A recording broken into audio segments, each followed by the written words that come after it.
Hello student, आज आपण single entry system पाहणार आहोत. आणि सिंगल एंट्री सिस्टीममध्ये तुम्हाला कशा प्रकारचे MCQ विचारले जातील हेही त्यासोबत पाहणार आहोत. पहिलं फर्स्ट जर्नल एंट्रीज पाहूया. सिंगल एंट्री सिस्टीममध्ये MCQ टाईपमध्ये क्वेश्चन अराईज होण्याचे चान्सेस हे फक्त आणि फक्त तुमचे जर्नल एंट्रीमध्ये आहेत. म्हणजे तुम्हाला यामध्ये प्रॅक्टिकली काही विचारलं जाणार नाही. जसं की तुम्हाला प्रॅक्टिकलसाठी पाठीमागचा कन्व्हर्जन ऑफ पार्टनरशिप फर्म होता टॉपिक, त्याचे MCQ पण मी तुमच्यासोबत डिस्कस केलेले आहेत. त्या कन्व्हर्जन ऑफ पार्टनरशिप फर्मच्या PPTमध्ये ते MCQs दिलेले आहेत तुमच्यासाठी.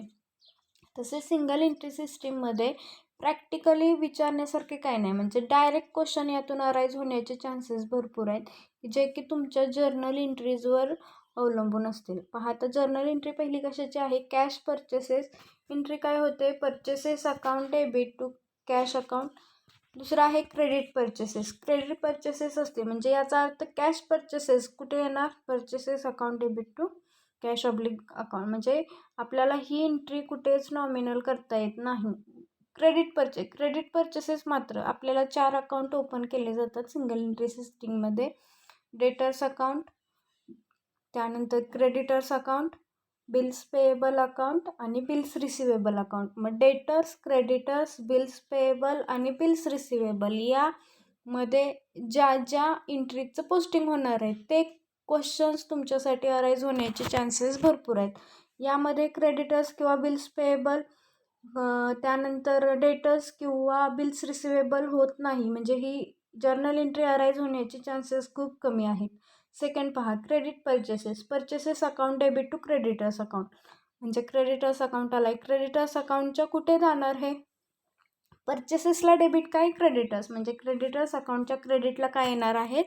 परचेसेस. देन पहा, purchase return outward. Purchase return कुठे येतात? क्रेडिटर्स अकाउंटच्या डेबिटला. कॅश पेड टू क्रेडिटर्स कुठे येणार? क्रेडिटर्स अकाउंटच्या डेबिटला आणि कॅश ऑब्लिक बँक अकाउंटच्या क्रेडिटला. डिस्काउंट रिसिव्ड फ्रॉम क्रेडिटर्सकडून डिस्काउंट रिसिव्ह केला तर कुठे येणार? Creditors account debit to discount account. Cash received from debtors, cash account debit to debtors account. Next, bills payable account debit to creditors account. Bills receivable dishonour, debtors account debit to bills receivable account. Cheque received from debtors, bank account debit to debtors account. Bills receivable received from debtors, bills receivable account debit to debtors account. Important note पहा, असेटचा balance असेल. For example, एखादी asset असेल, त्याचा balance म्हणजे कोणता असतात? 2 balance असतात असेटचे. एक ओपनिंग बॅलन्स असतो आणि दुसरा कोणता असतो? क्लोजिंग बॅलन्स असतो. आता असेटचा ओपनिंग बॅलन्स कुठे ट्रान्सफर केला जातो? असेट अकाउंटच्या डेबिट साईडला. कुठे ट्रान्सफर केला जातो? असेट अकाउंटच्या डेबिटला. असेटचा क्लोजिंग बॅलन्स कुठे ट्रान्सफर केला जातो? क्रेडिट साईडला. कोणत्या? असेट अकाउंटच्या क्रेडिट साईडला. ज्या असेटचा ओपनिंग बॅलन्स आहे त्या असेटच्या डेबिट साईडला ओपनिंग बॅलन्स आणि ज्या असेटचा क्लोजिंग बॅलन्स आहे त्या असेटच्या क्रेडिट साईडला क्लोजिंग बॅलन्स दाखवला जातो. याच्या ऑपोजिट काय आहे? लायबिलिटीचा बॅलन्स. लायबिलिटीचा ओपनिंग बॅलन्स हा क्रेडिट साईडला दाखवतात नेहमी आणि क्लोजिंग बॅलन्स हा डेबिट साईडला दाखवतात. मी जे सांगते ते मराठीतून तुम्ही लिहून घेतलं तरी चालेल, कारण की याचे क्वेश्चन अराईज होण्याचे चान्सेस भरपूर आहेत. डायरेक्ट तुम्हाला असेट देणार नाहीत तर काय विचारतील? असेट विचारतील. फॉर एक्झाम्पल, मशिनरीचा ओपनिंग बॅलन्स कुठे असेल, मशिनरीचा क्लोजिंग बॅलन्स कुठे असतो, किंवा बिल्डिंगचा ओपनिंग बॅलन्स कुठे असतो, बिल्डिंगचा क्लोजिंग बॅलन्स कुठे असतो. या पद्धतीचे क्वेश्चन तुमचे अराईज होतील. ओके, या पद्धतीचे क्वेश्चन्स तुमचे अराईज होण्याचे चान्सेस भरपूर आहेत. त्यानंतर liability. For example, bills payable देणार तुम्हाला. बिल्स पेएबलचा ओपनिंग बॅलन्स कुठे जातो? क्रेडिट साईडला. क्लोजिंग बॅलन्स कुठे येतो? डेबिटला. ज्या अशा पद्धतीनं हे लक्षात ठेवायचं आहे. हा बघा क्रेडिटर्स अकाउंट. सर्वांनी स्क्रीनशॉट काढा किंवा नोटबुकमध्ये लिहून घ्या. Creditors account. Creditors debit side आहे, क्रेडिट साईड आहे. डेबिट साईडला काय येतं? परचेस रिटर्न्स येतात, कॅश पेड येतं, टू बँक चेक येतं, टू बिल्स पेएबल येतं, टू डिस्काउंट रिसिव्ड येतं, टू बॅलन्स येतो. आता ही क्लोजिंग बॅलन्स आहे बघा. क्रेडिटर्स लायबिलिटी आहे, मग लायबिलिटीचा क्लोजिंग बॅलन्स नेहमी डेबिटला येतो. क्रेडिटर्स लायबिलिटी आहे त्याचा ओपनिंग बॅलन्स नेहमी क्रेडिट साईडला येतो. बिल्स पेबल डिसऑनर आहे, बाय परचेसेस आहेत, या पद्धतीचा क्रेडिटर्स अकाउंट आहे. याचं स्क्रीनशॉट काढा आणि नोटबुकमध्ये लिहून घ्या. त्यानंतर आहे बिल्स पेएबल. बिल्स पेएबल ही लायबिलिटी आहे. लायबिलिटीचा ओपनिंग बॅलन्स काय येणार आहे, नेहमी क्रेडिट येणार आहे. क्लोजिंग बॅलन्स नेहमी डेबिट येणार आहे. डिसऑनर असेल तर बिल्स पेएबलच्या डेबिटला टू डिसऑनर आणि हा अकाउंट क्लोज करून जो बॅलन्स येईल त्याला काय म्हणायचं, क्रेडिटर्स. म्हणजे बिल्स पेएबलला जो काही फरक येतो तो कुठे पाठवला जातो, क्रेडिटर्स अकाउंटला पाठवला जातो. क्रेडिटर्स. त्यानंतर बिल्स पेएबल अकाउंट नंतर कोणतं आहे, डेटर्स अकाउंट. आता डेटर्स अकाउंट बघा, डेटर्स हा असेट आहे. असेटचा ओपनिंग बॅलन्स नेहमी डेबिट असतो, क्लोजिंग बॅलन्स नेहमी क्रेडिट असतो.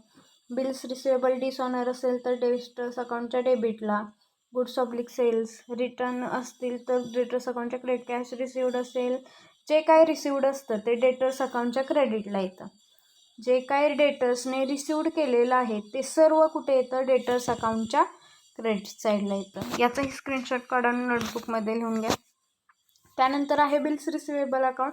बिल्स रिसिवेबल अकाउंट बघा, बिल्स रिसिवेबल असेट आहे म्हणून असेटचा ओपनिंग बॅलन्स डेबिट असतो, क्लोजिंग बॅलन्स नेहमी क्रेडिट असतो. त्यानंतर डिसऑनर कुठे येणार, बिल्स रिसिवेबल अकाउंटच्या क्रेडिटला आणि bills payable dishonour bills payable अकाउंटच्या डेबिटला. हे दोन्ही ऑपोजिट गोष्टी लक्षात ठेवा. हा बिल्स रिसिवेबल अकाउंट क्लोज करून जो काही फरक येतो त्याला म्हटलं जातं टू डेटर्स आणि तो कुठे पाठवला जातो, डेटर्स अकाउंटला. हे आता MCQ कसे होतात अराईज, या टॉपिकमधून एवढाच पॉईंट आहे की जिथून MCQ अराईज होण्याचे चान्सेस 101% आहेत. कारण की दुसरा यामधला पार्टच होत नाही तयार की तुम्हाला त्याचे MCQs तयार होतील. म्हणजे मोस्ट MCQ विचारण्याचे चान्सेस जे आहेत ते सगळे तुम्हाला या जर्नल एंट्रीवरच अवलंबून आहेत. बघा, जर्नल एंट्रीचा परफेक्ट अभ्यास करा. कशा पद्धतीचे MCQ अराईज होऊ शकतील ते बघूयात आपण. Cheque received from debtor should be transfer to debtors account dash dash side. आता बघा, मी काय सांगितलेलं, जे काय डेटर्स रिसिव्ड करतो, बघा जे काही डेटर्स काय करतो, रिसिव्ड करतो, ते कुठे येतं, तर डेटर्स अकाउंटच्या क्रेडिट साईडला. मग ॲन्सर काय येणार आहे याचं, credit side.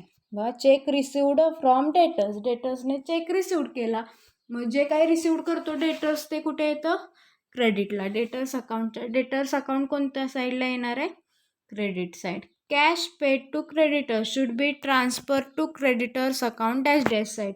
Cash paid to creditors. आता बघूया, तुम्हाला सांगितलेलं होतं कॅश पेड टू क्रेडिटर्स, हा क्रेडिटर्स अकाउंट आहे.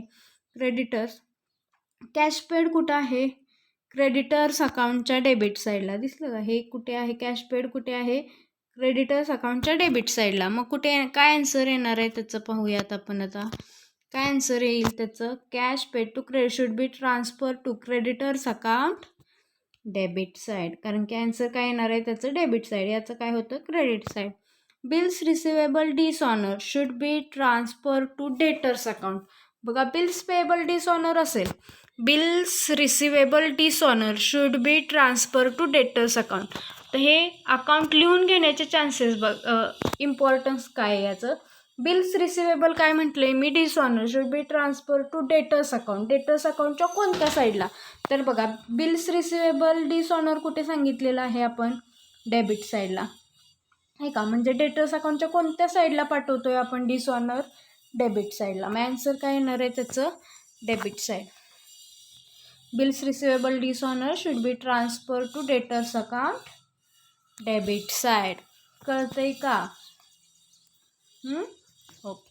अशा पद्धतीने काय होतात, MCQ अराईज होतात. पुढे काय आहे बघा, opening balance of debtors account should be transfer to dash dash account debit side. Debtors account, debtors काय आहे मला सांगा, असेट आहे. असेटचा ओपनिंग बॅलन्स कुठे जातो, नेहमी असेट अकाउंटच्या डेबिट साईडला. आणि लायबिलिटीचा ओपनिंग बॅलन्स कुठे जातो, नेहमी लायबिलिटी अकाउंटच्या क्रेडिट साईडला. मग असेटचा ओपनिंग बॅलन्स कुठे जाणार, डेटर्स अकाउंटच्या डेबिट साईडला. कोणत्या असेट आहे ही, डेटर्स आहे, म्हणजेच कुठे जाणार, डेटर्स अकाउंटला. डेटर्सचा बॅलन्स बिल्स रिसिवेबलला जाईल का, शक्यच नाही. कॅश ऑब्लिक बँक अकाउंट, कॅशचा बॅलन्स कॅश ऑब्लिक बँक अकाउंटला जाणार. बिल्स रिसिवेबलचा बॅलन्स बिल्स रिसिवेबलला जाणार.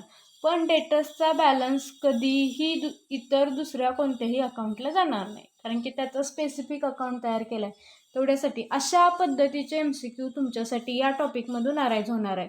तुम्हाला कशाही प्रकारचे MCQ येऊ द्यात, तुमचं या एका नोटवरून, या इम्पॉर्टंट नोटवरून, त्यानंतर या क्रेडिटर्स अकाउंटवरून, त्यानंतर या बिल्स पेएबल अकाउंटवरून, या डेटर्स अकाउंटवरून सगळे MCQ तुमचे मोस्टली सॉल्व्ह होण्याचे चान्सेस भरपूर आहे. हे 4 अकाउंट नोटबुकमध्ये व्यवस्थित लिहून घ्या. त्या जर्नल एंट्रीज ज्या सांगितले ते लिहून घ्या आणि हे जे MCQज आहेत तेही लिहून घ्या आणि अशाच पद्धतीचे MCQ अराईज होतील या टॉपिकमधून. आता एक टॉपिक राहिलेला आहे, त्याचे MCQ तुम्हाला मी 2 दिवसात पाठवेन. 24 तारखेपासून तुमची एक्झाम स्टार्ट होणार आहे. मग त्याच्या अगोदर तुम्हाला ते MCQज पाठवले जातील. पहिल्या टॉपिकचे पाठवलेले आहेत, कन्व्हर्जनचे पाठवले. हा सेकंड युनिट झालं. लास्ट युनिट राहिलेला आहे, त्याचे नेक्स्ट टाईम पाठवेन, उद्या किंवा परवा पाठवेन. Okay, thank you.